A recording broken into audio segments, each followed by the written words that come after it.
Good evening, everybody, and welcome back to the Crazy Short Hairy Dude. We are continuing in our Sherlock Holmes reading with the Hound of the Baskervilles. Um, so we're gonna just dive right into that. So everybody put on their deer stalkers, grab their pipe, possibly a magnifying glass, and let's get into this. All right. So when we left off last time, we discovered that there might be some truth to the legend of the Hound. So, Chapter 3 The Problem. I confess at these words a shudder passed through me. There was a thrill in the doctor's voice which showed that he was himself deeply moved by that which he told us. Holmes leaned forward in his excitement, and his eyes had the hard, dry glitter which shot from them when he was keenly interested. You saw this? As clearly as I see you. And you said nothing? What was the use? How was it that no one else saw it? The marks were some 20 yards from the body, and no one gave them a thought. I don't suppose I should have done so had I not known this legend. There are many sheepdogs on the moor? No doubt, but this was no sheepdog. You say it was large? Enormous. But it had not approached the body? No. What sort of night was it? Damp and raw, but not actually raining? No. What is the alley like? There are 2 lines of old yew hedge, 12 feet high and impenetrable. The walk in the center is about 8 feet across. Is there anything between the hedges and the walk? Yes, there is a strip of grass about 6 feet broad on either side. I understand the yew hedge is penetrated at one point by a gate. Yes, the wicket gate which leads onto the moor. Is there any other opening? None. So that to reach the yew alley, one either has to come down it from the house, or else to enter it by the moor gate. There is an exit through a summer house at the far end. Had Sir Charles reached this? No, he lay about 50 yards from it. Now tell me, Dr. Mortimer, and this is important, the marks which you saw were on the path and not on the grass? No, no marks could show on the grass. Were they on the same side of the path as the moor gate? Yes, they were on the edge of the path, on the same side as the moor gate. You interest me exceedingly. Another point, was the wicket gate closed? Closed and padlocked. How high was it? About 4 feet high. Then anyone could have got over it. Yes. And what marks did you see by the wicket gate? None in particular. Good heaven, did no one examine? Yes, I examined myself. And found nothing? It was all very confused. Sir Charles had evidently stood there for 5 or 10 minutes. How do you know that? Because the ash had twice dropped from his cigar. Excellent! This is a colleague, Watson, after our own heart. But the marks. He had left his own marks all over that small patch of gravel. I could discern no others. Sherlock Holmes struck his hand against his knee with an impatient gesture. If only I had been there, he cried. It is evidently a case of extraordinary interest, and one which presented immense opportunities to the scientific expert. That gravel page. That gravel page upon which I might have read so much has been long ere this smudged by the rain and defaced by the clogs of curious peasants. Oh, Dr. Mortimer, to think that you should not have called me in! You have indeed much to answer for. I could not call you in, Mr. Holmes, without disclosing these facts to the world, and I have already given my reasons for not wishing to do so. Besides, besides, why do you hesitate? There is a realm in which the most acute and most experienced of detectives is helpless. You mean that the thing is supernatural? I do not positively say so. No, but you evidently think it. Since the tragedy, Mr. Holmes, there have come to my ears several incidents which are hard to reconcile with the settled order of nature. For example, I find that before the terrible event occurred, several people had seen a creature upon the moor which corresponds with this Baskerville demon, and which could not possibly be any animal known to science. They all agreed that it was a huge creature, luminous, ghastly, and spectral. I've cross-examined these men, one of them a hard-headed countryman, one a farrier, and one a moorland farmer, who all tell the same story of this dreadful apparition, exactly corresponding to the hell-hound of legend. I assure you that there is a reign of terror in the district, and that it is a hardy man who will cross the moor at night. And you, a trained man of science, believe it to be supernatural? I do not know what to believe. Holmes shrugged his shoulders. I have hitherto confined my investigations to this world, said he. In a modest way I have combated evil, but to take on the father of evil himself would perhaps be too ambitious a task. Yet you must admit that the footmark is material. The original Hound was material enough to tug a man's throat out, and yet he was diabolical as well. I see that you have quite gone over to the supernaturalist. But now, Dr. Mortimer, tell me this. If you hold these views, why have you come to consult me at all? You tell me in the same breath that it is useless to investigate Sir Charles's death, and that you desire me to do it. I did not say that I desired you to do it. Then how can I assist you? By advising me as what I should do with Sir Henry Baskerville, who arrives at Waterloo Station. And Dr. Mortimer looked at his watch. In exactly 1 hour and a quarter. He being the heir. Yes. On the death of Sir Charles, we inquired for this young gentleman, and found that he had been farming in Canada. From the accounts which have reached us, he is an excellent fellow in every way. I speak now not as a medical man, but as a trustee and executor of Sir Charles's will. There is no other claimant, I presume? None. The only other kinsman whom we have been able to trace was Roger Baskerville, the youngest of three brothers, of whom poor Sir Charles was the elder. The second brother, who died young, is the father of this lad Henry. The third, Roger, was the black sheep of the family. He came of the old Masterville Baskerville strain, and was in the very image, they tell me, of the family picture of old Hugo. He made England too hot to hold him, fled to Central America, and died there in 1876 of yellow fever. Henry is the last of the Baskervilles. In 1 hour and 5 minutes I meet him at Waterloo Station.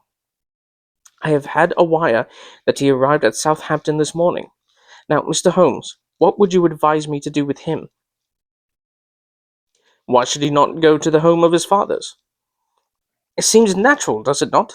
And yet, consider that every Baskerville who goes there meets an evil fate. I feel sure that if Sir Charles could have spoken with me before his death, he would have warned me against bringing this, the last of the old race, and the heir to a great wealth, to that deadly place. And yet it cannot be denied that the prosperity of the whole poor, bleak countryside depends upon his presence. All the good work which has been done by Sir Charles will crash to the ground if there is no tenant of the hall. I fear lest I should be swayed too much by my own obvious interest in the matter, and that is why I bring the case before you and ask for your advice. Holmes considered for a little time. Put it in plain words, the matter is this, said he. In your opinion, there is a diabolical agency which makes Dartmoor an unsafe abode for a Baskerville. That is your opinion. At least I might go to the length of saying that there is some evidence that this may be so. Exactly. But surely, if your supernatural theory be correct, it could work the young man evil in London as easily as in Devonshire. A devil that merely with merely local powers like a parish sorry, excuse me, like a parish vestry would be too inconceivable a thing. You put the matter more flippantly, Mr. Holmes, than you would probably do if you were brought into personal contact with these things. Your advice, then, as I understand it, is that the young man will be as safe in Devonshire as in London. He comes in 50 minutes. What do you recommend? I recommend, sir, that you take a cab, call off your spaniel who is scratching at my front door, and proceed to Waterloo Station to meet Sir Henry Baskerville. And then? And then you will say nothing to him at all until I have made up my mind about the matter. Oh, how long will it take you to make up your mind? 24 hours. At 10 o'clock tomorrow, Dr. Mortimer. I will be as much I will be much obliged to you if you will call upon me here, and it will be of help to me in my plans for the future if you will bring Sir Henry Baskerville with you. I will do so, Mr. Holmes. He scribbled the appointment on his shirt cuff and hurried off in his strange, peering, absent-minded fashion. Holmes stopped him at the head of the stair. Only one more question, Dr. Mortimer. You say that before Charles Baskerville's death, several people saw this apparition upon the moor? 3 people did, sir. Did any see it after? I have not heard of any. Thank you. Good morning. Holmes returned to his seat with that quiet look of inward satisfaction which meant that he had a congenial task before him. Going out, Watson? Oh, unless I can help you. No, my dear fellow, it is at the hour of action that I turn to you for aid. But this is splendid, really unique from some points of view. When you pass Bradley's, would you ask him to send up a pound of the strongest shag tobacco? Thank you. It would be as well if you could make it convenient not to return before evening. Then I should be very glad to compare impressions as to this most interesting problem which has been submitted to us this morning. I knew that seclusion and solitude were very necessary for my friend in those hours of intense mental concentration during which he weighed every particle of evidence, constructed alternative theories, balanced one against the other, and made up his mind as to which points were essential and which immaterial. I therefore spent the day at my club, and did not return to Baker Street until evening. It was nearly 9 o'clock when I found myself in the sitting-room once more. My first impression, as I opened the door, was that a fire had broken out, for the room was so filled with smoke that the light of the lamp upon the table was blurred by it. As I entered, however, my fears were set at rest, for it was the acrid fumes of strong, coarse tobacco which took me by the throat and set me coughing.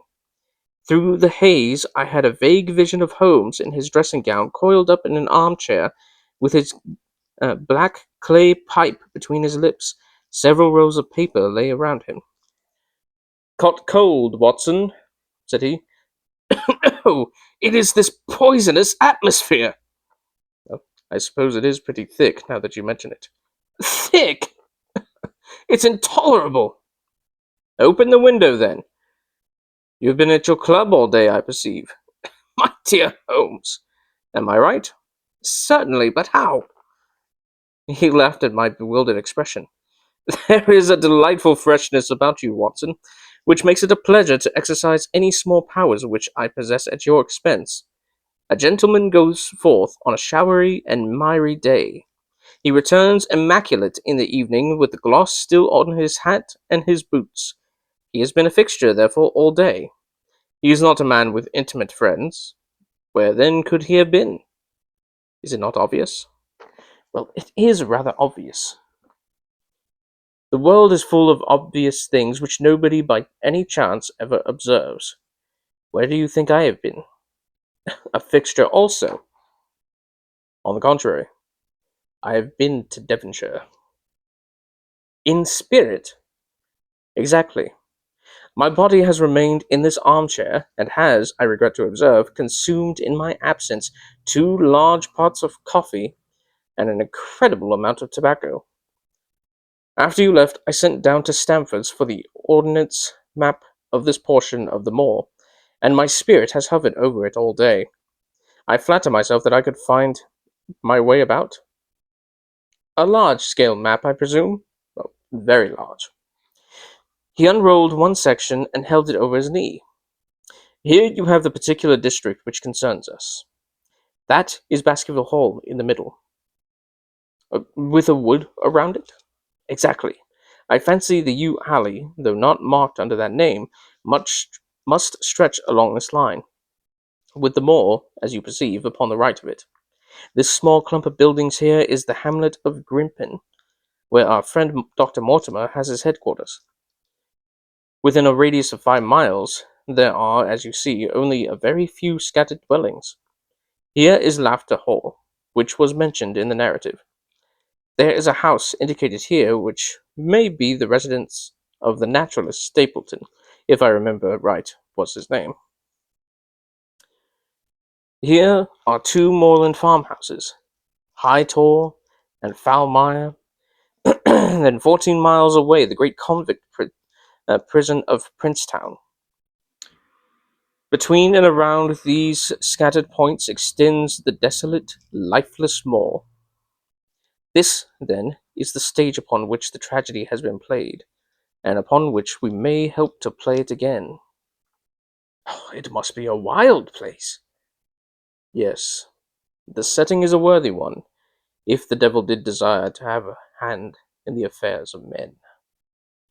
Then you yourself are inclining to the supernatural explanation. The devil's agents may be of flesh and blood, may they not? There are 2 questions waiting for us at the outset. The one is whether any crime has been committed at all. The second is, what is the crime, and how was it committed? Of course, if Dr. Mortimer's surmise should be correct, and we are dealing with forces outside the ordinary laws of nature, there is an end of our investigation. But we are bound to exhaust all other hypotheses before falling back upon this one. I think we'll shut that window again, if you don't mind. It is a singular thing, but I find that a concentrated atmosphere helps a concentration of thought. I have not pushed it to the length of getting into a box to think, but that is the logical outcome of my convictions. Have you turned the case over in your mind? Well, yes, I have thought a good deal of it in the course of the day. Well, what do you make of it? It is very bewildering. It has certainly a character of its own. There are many points of distinction about it. That change in the footprints, for example. What do you make of that? Mortimer said that the man had walked on tiptoe down the portion of the alley. He only repeated what some fool had said at the inquest. Why should a man walk on tiptoe down the alley? What then? He was running, Watson. Running desperately, running for his life, running until he burst his heart, and fell dead upon his face. Running from what? There lies our problem. There are indications that the man was crazed with fear before he ever began to run. How can you say that? I am presuming that the cause of his fears came to him across the moor. If that were so, and it seems most probable, only a man who had lost his wits would have run from the house instead of towards it. If the gypsy's evidence may be taken as true, he ran with cries for help in the direction where help was least likely to be. Then again, whom was he waiting for that night, and why was he waiting for him in the yew alley rather than in his own house? You think he was waiting for someone? The man was elderly and infirm. We can understand his taking an evening stroll, but the ground was damp, and the night inclement. It is natural that he should stand for 5 or 10 minutes, as Dr. Mortimer, uh, with a more practical sense than I should have given him credit for, deduced from his cigar ash. But he went out every evening.